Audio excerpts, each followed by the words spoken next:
नमस्कार, आप देख रहे हैं आजमगढ़ न्यूज लालमन यादव के साथ। आज की कुछ खास खबरों पर एक नज़र डालते हैं। नए आपराधिक कानून को लेकर जनपद के थानों में जागरूकता अभियान चलाया गया। सभी को नए कानून की जानकारी दी गई। इस दौरान आजमगढ़ जिले के देवगांव कोतवाली में प्रभारी निरीक्षक विनय कुमार मिश्र के नेतृत्व में लालगंज सीओ हितेंद्र कृष्ण ने लोगों को संबोधित किया और लोगों में पैम्पलेट बांटे गए। मौजूद नगर व ग्रामीण क्षेत्रों से आए सभ्रात लोगों ने भी नए आपराधिक कानून का स्वागत किया। सीओ हितेंद्र कृष्ण ने कहा, महिलाओं को जल्द न्याय मिलेगा। वही जानकारी महिला दरोगा आकांक्षा पांडे ने बताया कि दंड प्रक्रिया संहिता से भारतीय न्याय संहिता का सफर, दंड से न्याय का सफर नए कानून से लोगों को मिलेगा। लाभ लोगों को नए कानून के बारे में दी जा रही है। जानकारी सभी जागरूक महिला संबंधी समेत सभी अपराधों में कठोरता से कानून का पालन करवाया जाएगा। इस अवसर पर उपस्थित रहे एसआई हरेंद्र सिंह, एसआई राकेश, मंडल अध्यक्ष रजनीकांत त्रिपाठी, कृष्ण चंद्र माथुर, ब्रिजेश मिश्रा, सोहराब, सुभग्गा, कलीम मास्टर, फौजदार सोनकर। वहीं पर मौजूद एडवोकेट हामिद अली व प्रधानपति राम बच्चन ने भी 3 नए कानून के बारे में जानकारी देते हुए उसका स्वागत किया। क्राइम प्रभारी उत्तर प्रदेश संजय गुप्ता। सखी निवास भी रहता है, सखी निवास में भी वो निवास कर सकती है। पालना, अगर जिन महिलाओं को बच्चे वगैरह हैं तो वो पालना में अपने बच्चे छोड़ के जा सकती है। 7 से 8 घंटे तक उनके बच्चों को केयर किया जाएगी वहाँ पर, और उनको फाइनेंशियली सपोर्ट किया जाएगा। जो महिलाएं अभी जैसे प्रेग्नेंट है या फिर लैक्टेटिंग वुमेंस है तो उनको अभी जहाँ अपने ऑफिस पे नहीं जा सकती है तो उनको फाइनेंशियली भी सपोर्ट किया जाएगा।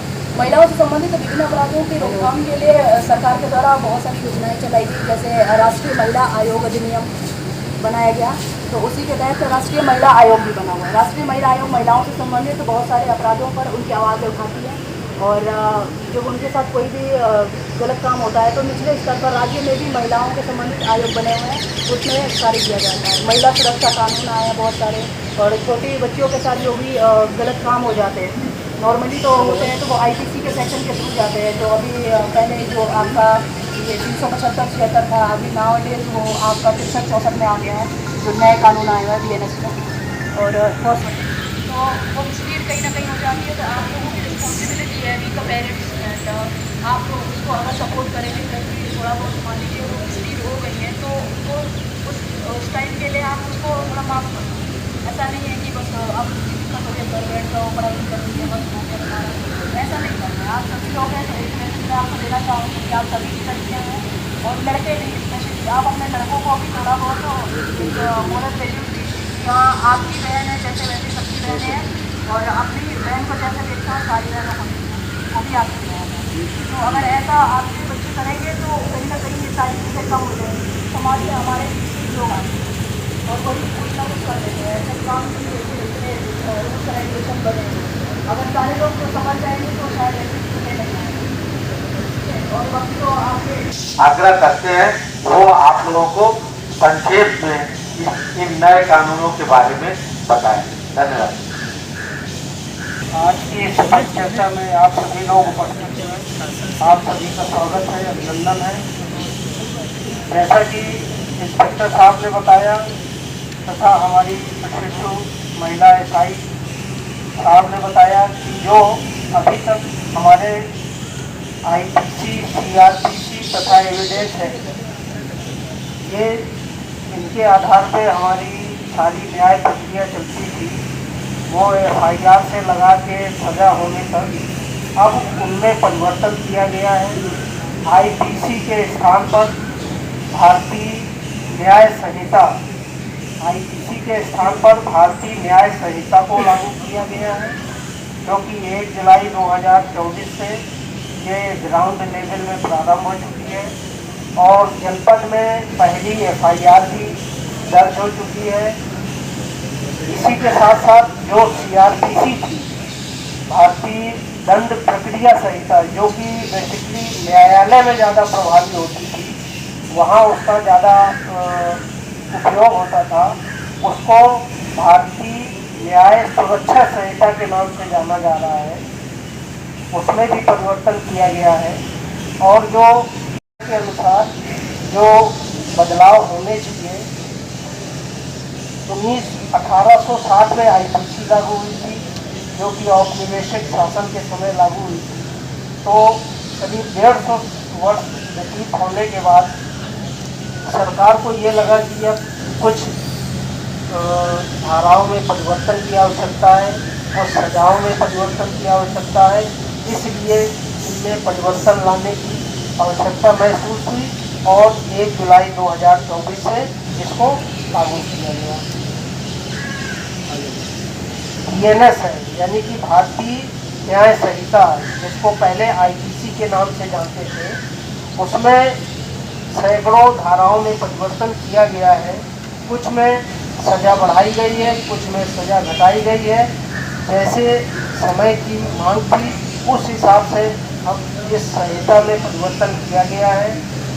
सिंपल सी बात, जैसे आप लोग मारपीट की घटनाएं गांव देहातों में होती है तो हम IPC की 323, 324, 325 की धाराओं में हम लोग अभियोग पंजीकृत करते थे। 308 भी लग जाता था, 307 भी लग जाता था, 302 भी लग जाता था। अब उनमें परिवर्तन किया गया है। जैसे 323 के स्थान पर अब भारतीय न्याय संहिता की 115 धारा 115 लागू होगी। धारा 115 DNS, अगर सिंपल मारपीट हो रही है, कहीं खरोच आ जा रही है, एब्रेजन हो जा रहा है, कंफ्यूजन हो जा रहा है, तो उसमें 323 के स्थान पर 115 DNS लागू होगी। इसी तरह 325 के स्थान पर 117 की धारा लागू हो जाएगी। 506 जान से मारने की धमकी देना, उसमें 351 1 और 351 2 ये लागू हो जाएंगे। तो इस प्रकार धाराओं में उनके क्रमांक में अंतर किया गया है और सजा में भी परिवर्तन किया गया है। महिला संबंधी अपराधों में भी परिवर्तन किया गया है। इसके अलावा चोरी की जो धाराएं थी, पहले जो धाराएं चल रही थी, चोरी की धाराएं 379 अक्सर हम लोग दर्ज करते थे, चाहे वो घर में चोरी हो या मोटरसाइकिल चोरी हो, वाहन चोरी हो। 379 के स्थान पर अब 303(2) ये DNS की धारा है, भारतीय न्याय संहिता की धारा है। इस तरह की ये धाराएं परिवर्तन की गई है। मुख्य रूप से जो सभी लोग जानते थे, प्रचलित थी वो धाराएं, जैसे 376 जो राजस्व से संबंधित मामला थे, जो खास तौर से प्रोविंशियल मतलब एक प्रांत के स्तर पे, जैसे JD एक्ट है, LR एक्ट है, ये सारी धाराएं, सारी किताबें कानून की समाप्त करके वो आ गई UPRC। कठिनाई शुरुआत में हम लोगों को ज़रूर हुई थी, तो UPRC 2006 में आ गई। अब एक किताब से ही सारे राजस्व के सारे मामलात को हम लोग कवर कर रहे हैं। ठीक इसी तरीके से जो एक पुरानी CRPC है या IPC है, और समय समय पर आवश्यकता पड़ी है, बहुत से ऐसे कानून तब्दील हुए हैं, उसी परिधि में तब्दील होते थे। बहुत से करेक्टर रोल लिखने के अधिकार तहसीलदार वगैरह को थे, CRPC में वो चेंज हो गए। तो ठीक इसी तरीके से सेंट्रल गवर्नमेंट ने, कानून के जानकारों ने इस पर ये महसूस किया कि अब ये बहुत पुराना है, ये 1860 का ये कानून बना हुआ है जो IPC हमारी है, और इसमें जो CRPC थी 1973 में थी, और भारतीय साक्ष्य अधिनियम 1872 का था। तो इसमें 2023 में एक नए सिस्टम से आया है। अब इसकी जब प्रैक्टिकल में हम सब लोग जाएंगे, आप पब्लिक की हैसियत से, हम लोग अधिवक्ता की हैसियत से, जब इसके प्रैक्टिकल में जाएंगे तो 6 महीना, साल भर इतना जब व्यतीत होगा, तब उसमें अगर कोई इस तरह की खामियां नज़र आएंगी तो उस पर हम लोग आवाज़ उठाएंगे और उस पर संशोधन करने वाले जो दिल्ली में बैठे हैं उस पर ज़रूर अमेंड करेंगे। फिलहाल ये हम लोगों के लिए भी एक बहुत बड़ी समस्या आई हुई है कि आम तौर से दरख्वास्त अपना सीधे क्योंकि मुंसफ न्यायालय यहाँ भी आ गई, भले हम 32 साल से रेवेन्यू की प्रैक्टिस करते हैं, लेकिन मुंसफ न्यायालय लालगंज में भी है। तो हर हालत में हम लोगों को अब अदालतों में उस धारा और सुसंगठित धारा के तहत जाना पड़ेगा, और कोशिश ये हो कि हम सब लोग जो है इस पर प्रयास करें, जानकारी हासिल करें और किताबों को खरीदें। जैसा साहब ने बताया, इंस्पेक्टर साहब ने, कि आपके गूगल में भी वो व्यवस्था है, जो लोग जानकार हैं वो उससे भी देख सकते हैं। हम लोगों को हर हालत में मजबूरी है कि हम लोगों को पूरा अमेंडमेंट की पूरी किताब ही लेना पड़ेगा। और ये इस सिलसिले में हमारे इंस्पेक्टर साहब के थाने से हमको तो कभी न पुलिस कमेटी में फोन जाता है, न कभी कोई पूछा जाता है। लेकिन पहली बार हमको सूचना मिली, इसके लिए आपको बधाई है कि आपको।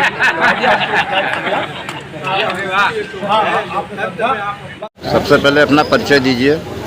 मेरा नाम राम बच्चन है और मैं बहुजन समाज पार्टी का फाउंडर मेंबर भी हूं। और आज इस कमेटी में बाहैसियत ग्राम प्रधान बुलाया गया था। मैं उपेंद्र से प्रधान भी हूं। प्रधान मैं नहीं हूं, मेरी पत्नी है और मैं उनका प्रतिनिधि हूं। तो जो यह नया नियम जो है लागू हुआ 1 जुलाई से, इस पर आप कुछ कहना चाहेंगे? नया नियम जो लागू हुआ है, तो जो भी काम होता है 100% ना अच्छा होता है, ना 100% बुरा होता है। बुरे लोगों के लिए बुरा होगा, अच्छे लोगों के लिए अच्छा होगा। दूसरी चीज़, उसमें बदलाव जो लाया गया है, आज जो IT का ज़माना है, टेक्नोलॉजी का ज़माना है, तो टेक्निकल माध्यम से भी बड़े गंभीर अपराध हो रहे थे। अगर उसको साक्ष्य में सबमिट किया गया है तो ये स्वागत योग्य है। दूसरी चीज़, बच्चियों के साथ दुष्कर्म होना, ये गंभीर घटनाएं जो होना शुरू हो गई थी, ये समाज में जो गिरावट आ गई थी, इसको लेकर अगर सजा का प्राविधान बढ़ाया गया है, कड़ा किया गया है, तो ये भी स्वागत योग्य है। बहुत सारी बातें हैं, जब बदलाव हुआ है तो कुछ अच्छा हुआ ही होगा, उसमें ऐसा नहीं कहा जा सकता कि सब बुरा ही हुआ होगा। मैं ये मानता हूँ कि ये अच्छे हैं। जो बुरा करेगा उसके लिए कानून बुरा है, जो अच्छा करेगा उसके लिए कानून अच्छा है। जो बदला होगा, अब तो अधिवक्तागण जो अब इस धाराओं को समझेंगे, जानेंगे, तब ना आगे बताएंगे कि क्या अच्छा हो गया, क्या बुरा हो गया।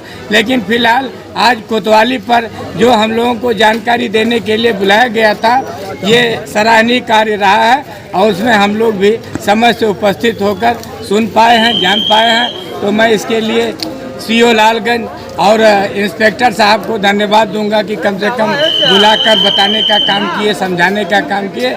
मैं इन सभी के साथ साथ जो हमारे प्रधानगण आए हुए थे और जनप्रतिनिधि आए हुए थे, जो पॉलिटिकल वर्कर आए हुए थे, मैं सभी लोगों को धन्यवाद देना चाहता हूं कि कम से कम अच्छे कार्य के लिए अपना समय निकाल कर आए।